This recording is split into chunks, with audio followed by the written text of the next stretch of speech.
Hi friends, ఈరోజు వీడియోలో పాలాల ముద్దలు ఏ విధంగా ప్రిపేర్ చేయాలో నేను మీ అందరితో షేర్ చేస్తున్నాను. ఒకసారి నేను చెప్పినట్టు కూడా ట్రై చేయండి. టేస్ట్ అయితే చాలా బాగుంటుంది. ముందుగానైతే ఒక కప్పు వరకు అయితే తురిమిన బెల్లాన్ని అయితే తీసుకున్నాను. బెల్లం కట్ చేసి అయినా తీసుకోవచ్చు, బట్ ఇక్కడ వచ్చేసి అయితే బెల్లం తురిమి అయితే తీసుకున్నాను. మీరు ఏదైనా ఒక కప్పు కొలతతోనైతే అన్ని కొలిచి అయితే తీసుకోవాలి.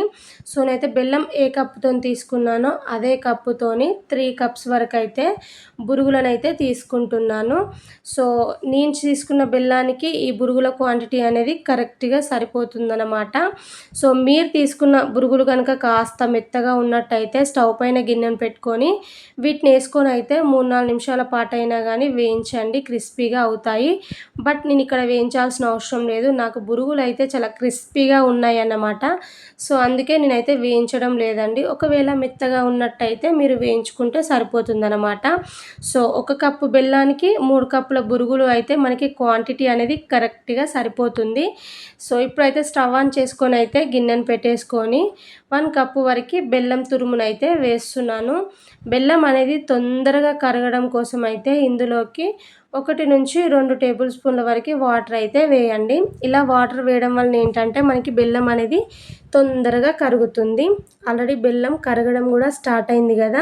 ఈ టైంలోనే కొంచెం బెల్లం సైజ్ అనేది పెద్దగా ఉన్నట్టయితే ఇట్లా గరిటెతోని బెల్లాన్ని మ్యాష్ చేసామనుకోండి, ఈజీగా బెల్లం అయితే కరిగిపోతుందన్నమాట. ఇలా పాకం పట్టేటప్పుడు ఏంటంటే ఫ్లేమ్ అనేది లో టు మీడియంలో పెట్టి అయితే బెల్లాన్ని అయితే పాకం పట్టుకోవాలి. సో చూడండి, బెల్లం అయితే పూర్తిగా కరిగి అయితే పాకానికి అయితే రెడీ అయిపోయింది. ఈ టైంలోనే ఒక గిన్నెలోనైతే కొద్దిగా వాటర్ తీసుకొని అయితే ఫస్ట్ పాకాన్ని వేసి అయితే చూడండి. పాకం అయితే ఇట్లా మన చేతిలోకి అయితే ముద్దలా రావాలి. ఫస్ట్ టైం అయితే నేను ఇట్లా వేసినాను, బట్ ఇదేంటంటే పాకం కాస్త జారుతుందన్నమాట. ఈ టైంలో ఏంటంటే ఇంకో 2 నిమిషాల పాటు అయినా కానీ పాకాన్ని అయితే రానివ్వాలి. సో 2 నిమిషాల తర్వాతకైతే మళ్ళీ చూపిస్తున్నాను. కొద్దిగా పాకాన్ని అయితే వాటర్లో వేస్తున్నాను. ఈ టైంలో చూడండి, మనం ఒక చేతిలోకి తీసుకున్నాం అనుకోండి, ఇట్లా ముద్దలా వచ్చిందనమాట. నేనైతే ఒక మిస్టేక్ చేశానండి. నేను చేసిన మిస్టేక్ అయితే ఎవరు చేయకండి. ఇలా ముద్దలా వచ్చినప్పుడే మనం ముందుగా బురుగులు తీసుకున్నాం కదా, అవి వేసుకొని అయితే మిక్స్ చేసి అయితే ఉండల్లాగానైతే ప్రిపేర్ చేసుకోవాలి. బట్ నేనేం చేసినానంటే మా బాబు అయితే ఏడుస్తుండని చెప్పేసి అయితే తన దగ్గరికి వెళ్ళొచ్చానమాట. అలా వెళ్ళొచ్చేసరికి పాకం అనేది కాస్త ముదురు పాకం అనేది అయితే అయ్యింది. సో అట్లా నేనైతే ముద్దలు చేయడానికి ప్రయత్నిస్తేనైతే కాస్త పాకం ముదిరి ముద్దలైతే రాలేదు. బట్ మనం ముందుగా పాకం వేసినప్పుడు మనకి ముద్దలో వచ్చింది కదా, మీరు ఆ టైంలో వేశారనుకోండి మనకైతే పాలాల ముద్దలు అయితే ఈజీగా ప్రిపేర్ చేసుకోబెట్టుకోవచ్చు. బట్ నేను కాస్త ముదురు పాకం చేసేసరికి అయితే నాకైతే ఉండలైతే కరెక్ట్గా రాలేదన్నమాట. సో ఇలా రాలేదు కదా అని చెప్పేసి అయితే దీన్ని అయితే ఏం చేయనీకి ఉండదు. ఎందుకంటే హ్యాపీగా తినేసామనుకోండి, కొంచెం షేప్ రాలేదు, బట్ టేస్ట్ మాత్రం చాలా అంటే చాలా బాగుంది.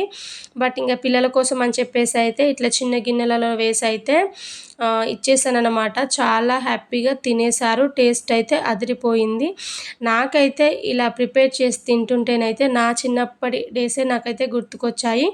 ఎందుకంటే మనం స్కూల్కి వెళ్ళే టైంలోనైతే స్కూల్ బయట 5 రూపీస్కి ఒకటైతే అమ్మేదన్నమాట. మేము మా ఫ్రెండ్స్ అయితే ఎక్కువగా తినేవాళ్ళం.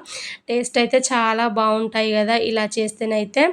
బట్ నేను చేసిన మిస్టేక్ మీరెవరు చేయకుండా పాలాల ముద్దలను అయితే ఈజీగా ప్రిపేర్ చేసి పెట్టుకోవచ్చు. ఎందుకంటే ఇవి ప్రిపేర్ చేయడానికి కూడా జస్ట్ 2 అంటే 2 ఇంగ్రీడియంట్స్ కదా, పెద్దగా ఇంగ్రీడియంట్స్ కూడా ఏం పట్టవన్నమాట. ఏం చేస్తామండి, చిన్నపిల్లలను పట్టుకొని అప్పుడప్పుడు కుకింగ్ వీడియోస్ చేస్తే ఇలాగే ఉంటుందన్నమాట. నార్మల్గా మనం రెసిపీస్ చేస్తామంటే అది వేరు, బట్ ఇట్లా కొంచెం స్వీట్ రెసిపీస్ చేస్తామంటే పాకం కాస్త ఇటు అటు అయినా కానీ మనకి ఈ పాలాల ముద్దలు అనేవి రావన్నమాట. సో మీరైతే ఒకసారి నేను చెప్పినట్టు ట్రై చేయండి. పాకం వచ్చిన వెంటనే వేసి అయితే కలపండి. జస్ట్ నేను 2 మినిట్స్ లేట్ చేసేసరికి పాకం ముదిరింది, ముద్దలు రావలేదని చెప్పేసి అయితే ఇట్లా సింపుల్గా ప్రిపేర్ చేసి అయితే పిల్లలకి ఇచ్చినాను. చాలా ఇష్టంగా తినగలిగారు. ఐ హోప్ ఈ వీడియో మీ అందరికీ నచ్చినట్టయితే మన ఛానల్ని సబ్స్క్రైబ్ చేసి సపోర్ట్ చేయండి.